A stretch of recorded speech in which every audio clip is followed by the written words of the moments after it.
Alrighty then. It's Larry again, and we're going to do Contact Report 90. Obviously, translated by DeepL Translator, corrections and improvements made by Catherine Mossman and Joseph Darmanin. Contact persons are Semjase. I'll make a comment. I mentioned that the translations from Play-Aran to German to English was a little rough. I imagine the DeepL Translator gets it close, but then with the help of Catherine Mossman and Joseph Darman, it gets smoothed out considerably. So don't think I'm complaining about the translations. It's very good translation. And also, I jump in here every so often and put my own thoughts in here. And I gotta confess that reading these contact reports, there's a certain amount of, what do you call that? Selfishness on my part because I'm reading it for all of you, but I'm also reading it for my own benefit as well. And my thoughts move a little slower than most everybody else, so I'm kind of putting things together as we go. I'm trying. I hope my off-the-wall comments and stuff every so often don't, it's not a pain in the butt. Hope you can deal with it. I'll try to keep it to a minimum, but sometimes I just got to interject. Okay. Contact Report 90, Friday, 11 November, 1977, 16:14 hours. It's 4:15 in the afternoon. Okay, Billy, I have been trying to reach you for a few days now. However, my calls simply faded away somewhere without any echo. Semjase, I was busy with a lot of things, including your concerns.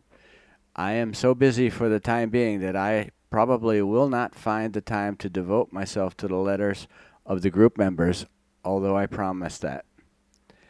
As a result of my strict demands, I also had to shield everything so that you could not penetrate with your calls to me.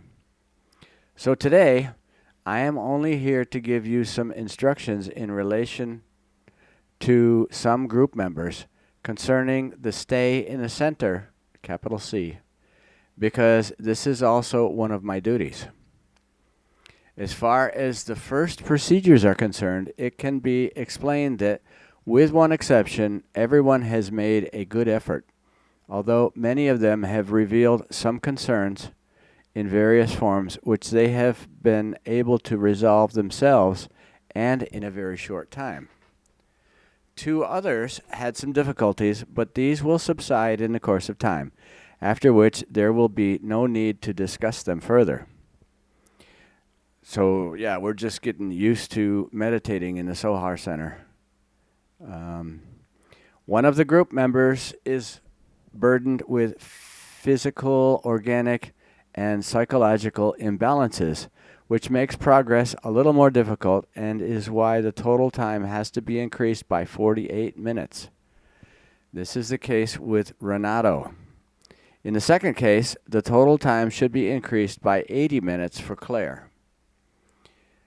It would be one more case to mention, since an 80-minute extra time would be urgently needed, but it is still unclear to me whether this will be utilizable and bring forth a success. This is because the whole behavior and attitude in quite a few dealings leaves a lot to be desired, and also a strong dishonesty in some matters comes to light, as with all those who do not honestly conform to our mission and are always erroneous. The effort to achieve true success is not only severely hindered by will, but also by an incomprehension and rejection of the entire teaching and practice, as well as by an impurity of the body, which has a very inhibitory effect and awakens a constant feeling of listlessness, tiredness, dissatisfaction, indifference, and aggression, especially in the person who has the most apostate thoughts, namely in Hans. You should therefore have a discussion with him and explain the facts to him in the talk, because as I have already told you, he does not, in any honest form, try to fulfill his mission, nor does he try to practice meditation, but he surrenders to sleep after less than 3 minutes, moves away under the relevant apparatuses, and is completely absorbed by himself. So, so Hans is going in there to meditate, and he passes out after 3 minutes. Now this Larry again. I know meditation gets hard sometimes, especially if you're not fresh in the morning or whatever. You've had a rough day at work or whatever. You're tired and whatever. I'll go in and I'll sit, and after 10, 15 minutes, I'm falling over, fading away. So I can kind of relate to that a little bit. Anyway, it was like this for the first time. But even the second time, there were disturbances that were very unhelpful to the whole thing. And so it continues to happen, especially the uncleanness, which is very damaging for everything and also for himself. This impurity, however, can also have an effect in the center itself, because the concentrative force of magnetic form there not only stores it, but also concentrates it higher and holds it in place. You yourself experienced the first time that it was very difficult for you to suppress a very peculiar smell with incense, but you would not have succeeded if we had not intervened ourselves to neutralize everything. The second time it was not much better, although you noticed less of it yourself. Knowing about the things of the first time, Quetzal made sure that at least the air was not impregnated as much as before, because the cleanliness was also very questionable. If it continues to happen in this form, then I would have to ask you and all the group members not to let Hans pass into the center anymore, because the length of this resulted in those who were in it were severely damaged. Impurity in the center is the worst thing that can find entrance there. Therefore, see to it in strict form that the next time Hans enters, he will get rid of his impurity all over his body and in his clothes as well as in his mouth. I think she's talking about telling him to take a shower and brush his teeth, wash his clothes. I think he sits in there and he's stinking up the center. It's a guess. I'll read that again. Therefore, see to it in strict form that the next time Hans enters, he will get rid of his impurity all over his body and in his clothes as well as in his mouth. In this regard, you must establish a rule for him which resembles an order, for in another form he does not care about it. For truthfully, in his thoughts of apostasy and betrayal, he is indifferent to everything in relation to the harm he does. Billy, that is much easier said than done, girl. Semjase, then present this matter to the members of the group while Jacobus is supervising Hans in this respect for the time being, because such things are better for him than for you, who are simply too patient in some things. It is probably correct that you spend a lot of patience on each person and thus always give him or her a chance to the bitter end. But precisely in this respect, you must not be patient, because the impurity mentioned endangers many things. Your patience and long suffering, as well as your hopes, will probably not bear healthy fruit in reference to Hans, as well as not with all others who cultivate renegade, treacherous, and slanderous thoughts and feelings, and also act treacherously to the outside. Billy, well, I say it in this case to Jacobus. Semjase, it is also truly more convenient for him than for you. Billy, thank you, girl, for failing ... Semjase, I know you do not have to talk about it. Billy, can we talk about other things then? Semjase, sure, but I still have to explain that some time changes will have to be made from December for all the other group members that have been in the center so far, but only for some of them and usually only for a few minutes more or less. You should still be informed about this. I have already told you about the other changes that will take place. Billy, that is clear. That is all clear to me. Then I have one more question. I am interested in something for my later life in relation to my current parents. Can you give me some information about that? And do you even know about it? Semjase, sure, I know these concerns that will apply to you, but I am not allowed to talk about them because you do not yet understand how to process this knowledge. Billy, okay, then that is how it is. But thanks for the clarification. Then now to something else. Last Tuesday night, Claire was with us and worked quite diligently. Wait, it was on the 8th of November around 23:20, so 11:20 in the evening. We stood together over on the parking lot and just wanted to say goodbye. At this moment, a strange sound was heard twice from the back of the shed, which I could not define and classified as an animal sound. Nevertheless, I took a heavy cudgel and went for a look. I'm not sure what a cudgel is, maybe a club. I took a heavy cudgel and went for a look, but found neither an animal nor anything else. Claire followed me into the darkness, but could not see anything. She just explained to me that she was really scared and that she would drive away quite fast with her car, which she did a few minutes later. For my part, I went into the house, saddled my pistol, and fetched my tape recorder from the office. Thus provided, I went to the first bend of the road, ran the tape, meaning I switched on the tape recorder because, of course, it cannot run at the third road marking pole, and distanced myself from it about 10 minutes.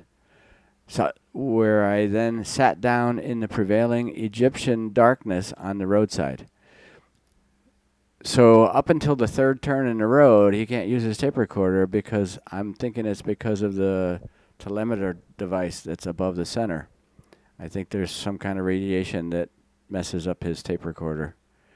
Anyway, I was only there a few minutes when a sound was heard, as if an unshielded beamship was approaching. Observing everything attentively all around and in the sky, I could not recognize anything. However, because the darkness was simply too strong. Only in front, where our court light illuminated everything, there I was able to see everything clearly out of the darkness.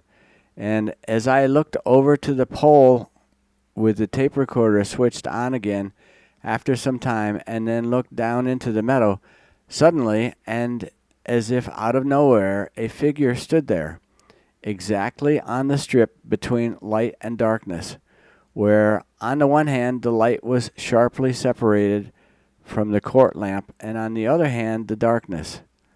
The figure had not run there, but was actually there all of a sudden.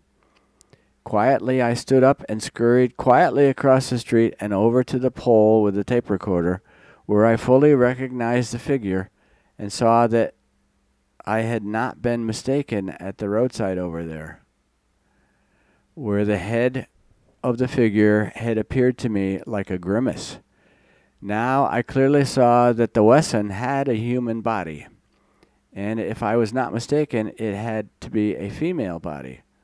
According to Earth-human terms, this was in stark contrast to the voice that this Wesson had, because it sounded quite deep, which means nothing, because I know very well that other Wesson can also have other voices in the forms, as is the case with us on Earth. Then I also saw a hand of this being, which, in comparison to my fingers, seemed quite oversized, namely about twice as long as mine on my hand. But then the head first, oh my goodness, that was unique.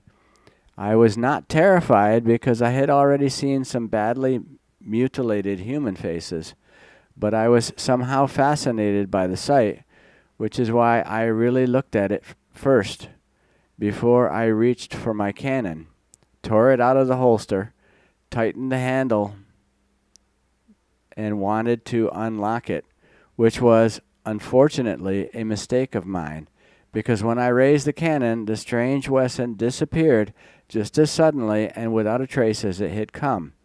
I really did not want to just shoot wildly, but to be on the safe side, I only wanted to put the cannon in position if something evil had been done against me by the Wesson. Then I would have overruled a lead stroll over his strange pumpkin and then seen what it would have done. But this strange Wesson must have had eyes like a night cat, because how else could it have known in this damn darkness that I had a weapon in my hand? That must have been the reason why it disappeared so suddenly. Somehow I know that I made a bad mistake with the pistol, but another mistake with the fact that I continued to block my thoughts. Somehow I feel as if this being, who was perhaps 160 centimeters tall, can communicate telepathically and probably wanted to get in touch with me in this way as well, which it did not succeed due to my blockade. So it probably tried to approach me acoustically, but then saw my weapon, and because it was not able to grasp my thoughts that I did not just want to shoot, it simply disappeared because it felt threatened. Since then, I have always had the certain feeling that this Wesson will come again, and that with a quite peaceful intention. This is also evident from its voice, which was recorded by the tape recorder on the street pole. I tried to decipher the sounds and came to the conclusion that it was always the same words that the being spoke. It sounded like "merg, merg" to me. For 2 full days I re-looked at it, and strangely enough, I always came to the same conclusion that this word "merg," capital M-U-R-G, if I filtered it out correctly, means nothing but peace.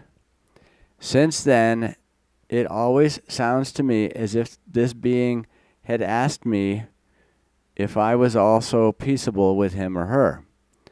What I have to say is this.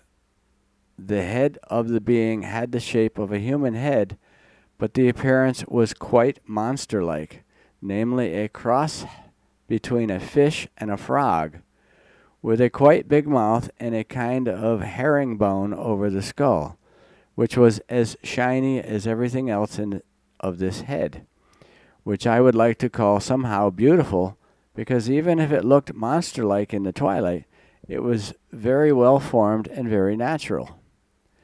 Somewhere or somehow the being seemed to me to have risen from a fable, namely like an amphibian. Now the big question to you, do you know any things about such beings, and are you aware that such Wessons still live somewhere on the earth or have recently come here?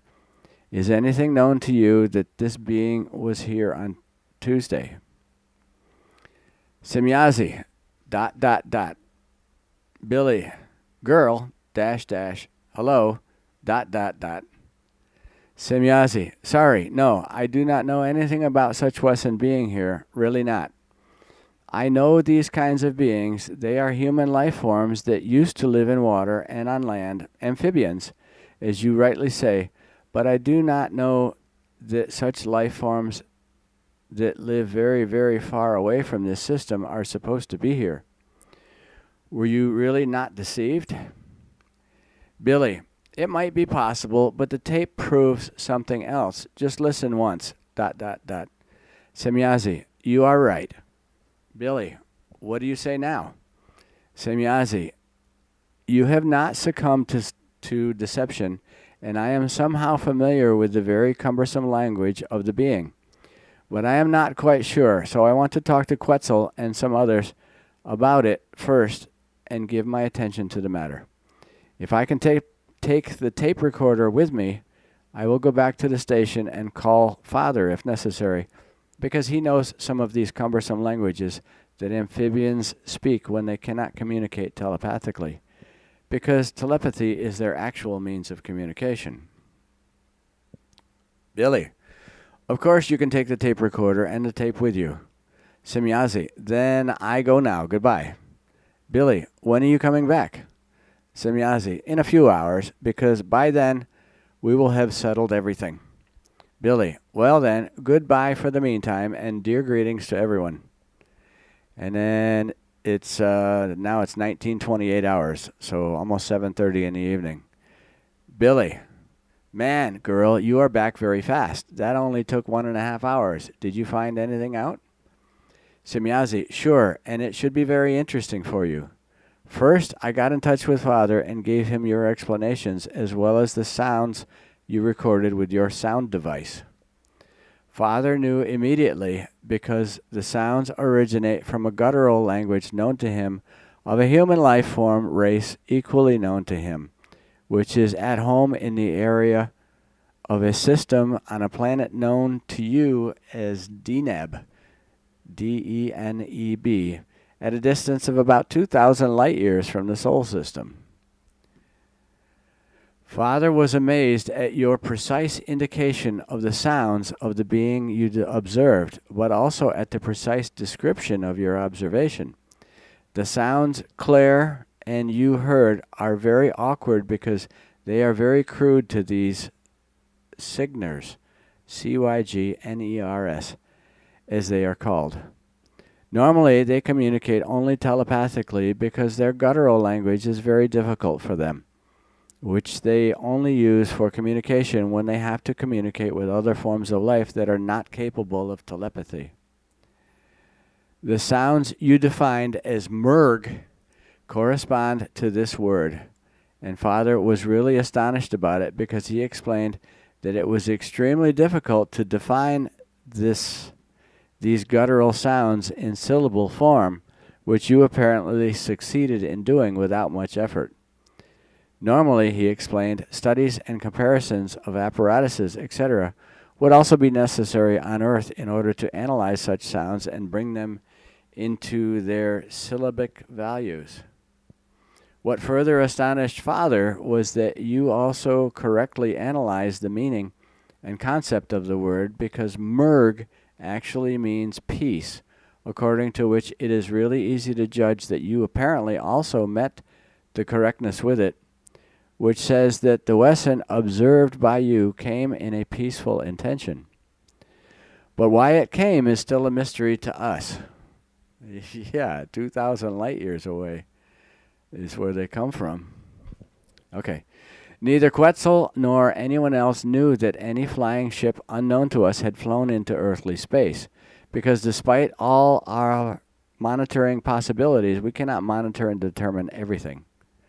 First inspections in the last 70 minutes have now revealed that last Monday during the night time, one of our large surveillance discs in the area of southern Europe registered a foreign flying ship, but did not transmit this to the station because it had not stored this data due to a disturbance field, which registered itself as of natural origin in our surveillance devices, and thus had not transmitted it to our station.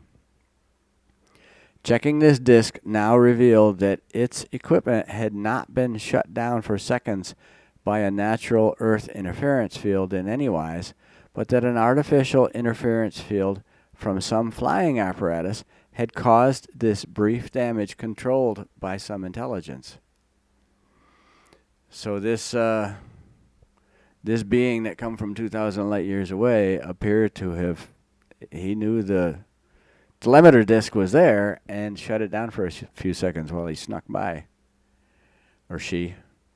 What remained unobserved during the disturbance of our surveillance equipment was an image recorder that automatically recorded the foreign flying machine in the moving image, after which we now know that this cylindrical ship, about 12 meters in diameter, is somewhere on the Earth, where unfortunately we do not yet know.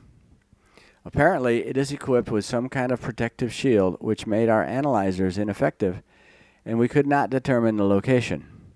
We will, however, have all our monitoring devices analyzed around the clock and at night, and will not rest until we have an accurate reconnaissance. We will pay special attention to you because it seems to us to be correct with your assumption that the Wesson observed by you appears again. Billy, fine, then I will not be so stupid anymore and pull up the cannon again. I will also release my blockade of thoughts. Semjase, do not speak like that. It was in no way stupid of you, as you express it, but it was a clear and justified precaution. If you have explained to me that you were in no way frightened when you saw the Wesson and that you wanted to prepare yourself with a weapon only for each case and did not have the intention to simply shoot without your life being threatened, then I know very well that this is also the case and that you speak the full truth.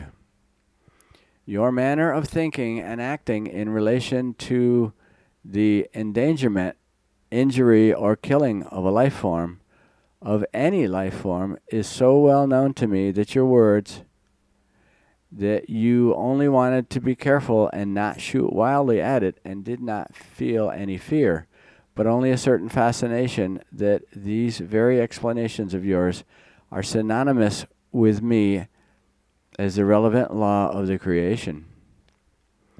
Billy, you have a pretty damn great opinion of me, girl. That really puts me to shame. Semjase, sure, but only your modesty makes you ashamed. But you are really very far ahead of me in many things, not to mention your great advantage over the Earth humans. She says Billy's ahead of him, I guess spiritually and other ways, because the Plejaren are human, same as we are. They're just a whole lot more advanced. And they're similar, not exactly the same. Okay, Billy, stop this nonsense.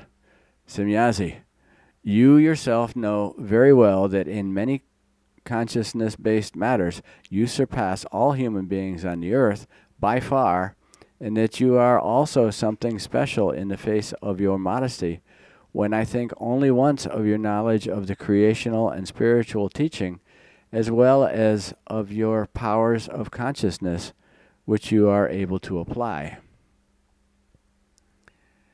Billy, you are really telling the most damn crap and nonsense a person has ever let go of. Stop the nonsense already. Semjase, sure, because there will be no point in trying to give you some clarification. Nevertheless, you cannot prevent that many human beings, and in particular, some of your group members, have already become knowing enough that despite your modesty, you have many more values in you and around you than you all Billy, damn it, if you do not stop with this damn nonsense and this 3 times damned praise, then human child, then you are really putting me in a roaring anger. Semjase, excuse me, I did not want that. You are getting really angry. I am very sorry. I really did not want that, and I only spoke the truth. Billy, maybe, but even so, it is darn unwelcome, because I cannot stand this triply damned fulsome praise. Moreover, as a decent human being, one does not say est tout mir leid, in parentheses, I do my sorry, but est mir leid, parentheses, I am sorry. Even if some idiots in German linguistics do not want to understand, it is nevertheless so that it reads as est mir leid. Firstly, you cannot do sorry to oneself, and secondly, one can only be sorry, but not do. And thirdly, this speech does not come from tooting and blowing, or from anything having tooted. Okay. Semjase, you have a way of pushing away a flared anger that has a lot to do with what you call gallows humor. Billy, maybe. Semjase, you are right. Billy, with what? Semjase, it is quite logical what you said, namely, I am sorry. Billy, so why do you think that? Semjase, it is logical that the suffering in me is a state caused by a mistake made, in my case, earlier by emotional impulses. It is clear from this that suffering is within me and is not done to me by myself. Billy, how logically you can think. It is directly fabulous. Semjase, mockery only. I deserve it. But a suffering always arises in me, and it can never be put into me. So I can only be in sorrow, which means that the sorrow in me, so I cannot do sorrow, because, as I said, I create the sorrow in myself. Billy, your talent for combining is simply fantastic today. It honors me to be able to talk with you. Semjase, you ... Billy, excuse me, it is stupid of me. I see for myself that it goes far beyond mockery. Semjase, I do not feel so, but nevertheless, I have gone too far myself. I just wanted to see how much your modesty is anchored in you. It is so deep that it consists only of conviction. I have recognized that. I am very sorry that I had to get it out of you in this manner in order to be aware of it. Billy, and do you really know it now?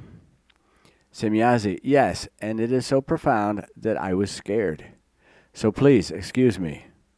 Billy, once, at the very beginning of our acquaintance, we said to ourselves that we would never apologize in the form that it would act as forgiveness. But now, my child, you and I have done exactly the opposite. It is crazy. It is just crazy, and I cannot even explain it to myself. I have to think about it for a while. Semjase, it is the same for me. The best will probably be if I go now and we are alone with our thoughts. Billy, I also think that is the right way to go. Semjase, then I just want to explain the following to you. If the Wesson you observe, which is undoubtedly a human form of life, reappears to you, then behave as you have declared yourself to behave. Make contact with him, because everything in his mind points to peaceful intentions, sometimes even to misery. For my part, I will loosen my blockade to such an extent that you can penetrate to me at any time. If you call me and need me, I will be with you within a few minutes. Billy, thanks, girl, but I do not suppose I need your help, because somehow I have the feeling that everything is going to go fundamentally wrong. Semjase, you are again the old wise one, friend. Thank you very much for that. Billy, I also thank you, dear girl, and furthermore, we are both blameless, no? Semjase, to a certain extent, yes, because we just had to explore these things to each other. Billy, you are quite clever, my child, because you have noticed it. Semjase, sure, but both of us do not cry about it. But now I would like to ask you for something, if you allow me. Billy, surely, only always. Semjase, first, I still have a few things to discuss with you that are only meant for you, and second, Quetzal wants to do a test in which you would play a major role. Billy, both are approved, my golden child. Semjase, you do not even know what this test is about. Billy, it does not matter. A test with you has to be connected with something new, and I have never been a stay-at-home and an old-fashioned night mourner before. Semjase, sure, I know that. Well, it is actually something new, a new transmission apparatus that Quetzal constructed. He wants today's report to be transmitted with this new apparatus, which can be switched to different speeds.